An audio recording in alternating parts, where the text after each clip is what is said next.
আসসালামু আলাইকুম। সখীপুর নদীর পাড়ে ঘুরতে গেলাম। তারাভাঙা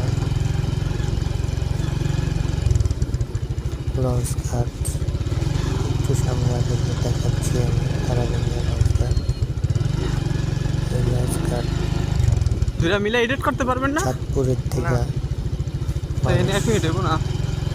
ও তুমি বন্ধ করো আসে না, এক মিনিট আইসা হলে বন্ধ এই করো। ছোট ছোট ট্রলারে এই লঞ্চ ঘাটে আইসা নামে।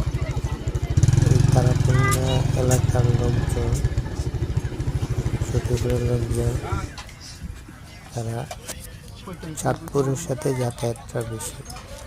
এই দেখেন, এই লোকটা কিছু একটা নিয়ে চাঁদপুর গেছিল, আবার কিছু একটা নিয়ে আসছে। এই মোটরসাইকেলে বসছে।